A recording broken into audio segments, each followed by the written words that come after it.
नमस्कार, स्वागत है आपका मेरे YouTube चैनल ITI 360 डिग्रीज़ में।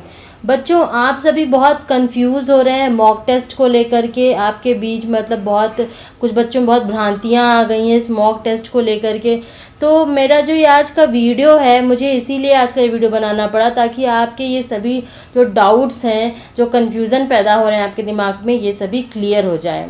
तो मॉक टेस्ट एक्चुअली में क्या होता है, इसको मैं आपको एक एग्जांपल से समझाऊंगी। आप बहुत ध्यान से मेरी बात सुनना कि मॉक टेस्ट का एक्चुअली में मतलब क्या होता है।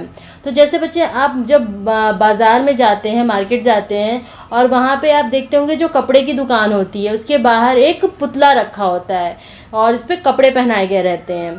तो क्या होता है, वो सही का आदमी होता है? क्या नहीं होता है वो सही का आदमी। वो सिर्फ एक पुतला होता है जिसको कपड़े पहना दिए जाते हैं ताकि आप पता लगा सकें कि ये कपड़ा कैसा लगेगा, उसका लुक कैसा आएगा। तो इसी तरह जो मॉक टेस्ट होता है वो भी सही का टेस्ट नहीं होता है, वो एक्चुअल एग्ज़ाम नहीं होता है। वो बस क्या होता है, एक आपको दिखा दिया जाता है कि हाँ, इस तरह से आपके क्वेश्चंस डिस्प्ले होंगे, कैसे आपको आंसर करना है, कैसा उसका व्यू होगा, कैसी उसकी रूपरेखा होगी। जैसे हम उस पुतले पे कपड़े पहनाते हैं तो समझ में आता है कि उस कपड़े का लुक कैसा होगा, वैसे ही मॉक टेस्ट में आपको समझ में आता है कि आपका क्वेश्चन पेपर कैसा होगा, कैसा उसका लुक होगा। ये बस पता चलता है मॉक टेस्ट से। मॉक टेस्ट में जो क्वेश्चंस दिए हुए हैं, ऐसा कुछ भी नहीं होता है कि वैसे क्वेश्चन आपके एग्ज़ाम में पूछे जाने हैं या आपको वैसी प्रिपरेशन करनी है, ऐसा कुछ भी नहीं होता है। सिर्फ आपको बता दिया जाता है कि कहाँ पे आपके क्वेश्चन पेपर डिस्प्ले होना है, कहाँ से आप उसको रिस्पॉन्स दे सकते हैं, आंसर कर सकते हैं, कैसे आप अपने आंसर को सेव करेंगे, और कैसे आप अपना, अगर आपका जो आपने आंसर टिक किया वो गलत हो गया है तो आपको कैसे उसे क्लियर करना है, कैसे आप किसी भी क्वेश्चन को जा कर के देख सकते हैं कि वो क्वेश्चन क्या है, कैसे अपना फुल क्वेश्चन पेपर दे सकते हैं। तो इसकी प्रैक्टिस कराई जाती है मॉक टेस्ट में। बहुत से बच्चे कंफ्यूज हो रहे हैं और वो बोल रहे हैं कि मैम, जो ये क्वेश्चंस हैं ये तो जीके और जीएस के क्वेश्चंस हैं और इन क्वेश्चंस के हमें आंसर दे दीजिए ताकि हम इन्हें याद कर लें। तो बच्चों, ये गलती बिल्कुल नहीं करना, बहुत ध्यान से सुन लो इस बात को। इसमें जीके जीएस के क्वेश्चंस हैं और ये आपका सिलेबस नहीं है सीटीआई का।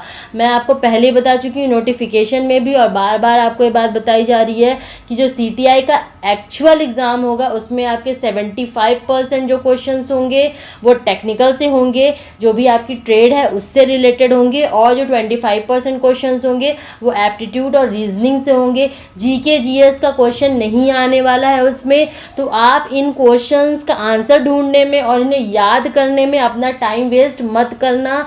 इस टाइप के क्वेश्चंस नहीं आने वाले हैं सीटीआई के एग्ज़ाम में।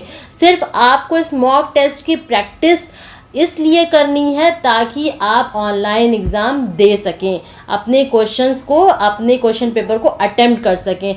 ऐसा नहीं कि आपसे गलती हो गई और आप ये सोच कर आ रहे हैं कि हमने तो पूरे रिस्पॉन्स कर दिए, सारे क्वेश्चन अटेम्प्ट कर दिए और आपको पता ही नहीं है कि क्वेश्चन पे कैसे विजिट करना है ना। आप अपना क्वेश्चन पेपर ही नहीं देख पा रहे हैं। तो आप, या फिर आप चाह रहे हैं कि हम एक बार अपना क्वेश्चन पेपर देख सकें, और यहाँ पे तो ऑप्शन दिया हुआ है कि आप क्वेश्चन पेपर कैसे देख सकते हैं, लेकिन आपको पता ही नहीं है कि आप क्वेश्चन पेपर कैसे दे सकते हैं। टाइम कितना बचा हुआ है ये हम कैसे देखें कि हमारे को एग्ज़ाम के लिए टाइम कितना बचा हुआ है, तो ये आप देख सकें कि आपका टाइम कहाँ पे डिस्प्ले होगा। सिर्फ इस चीज़ की प्रैक्टिस कराई जा रही है बच्चों। आप बिल्कुल कंफ्यूज मत होना कि आपको इसी टाइप का क्वेश्चंस मिलने वाला है सीटीआई एग्ज़ाम में। तो यही एक डाउट था बच्चों के बीच में जो मैं आपको क्लियर करना चाह रही थी इस वीडियो के माध्यम से। तो आई होप अब बच्चों में कोई कन्फ्यूज़न नहीं रह गया होगा। और बच्चों, जो टेक्निकल पोर्शन है और साथ में ही एप्टीट्यूड और रीजनिंग के भी जो क्वेश्चंस हैं वो प्रैक्टिस कराए जा रहे हैं हमारे चैनल पे। तो अगर आपने अभी तक मेरे चैनल को सब्सक्राइब नहीं किया है तो कर लीजिएगा सब्सक्राइब, और नोटिफिकेशन बेल भी दबा लीजिएगा, क्योंकि बहुत से वीडियोस आने वाले दिनों में अपलोड होने वाले हैं टेक्निकल से रिलेटेड, एप्टीट्यूड रीजनिंग से रिलेटेड, और ऑलरेडी बहुत से वीडियो हमारे चैनल पे मौजूद हैं।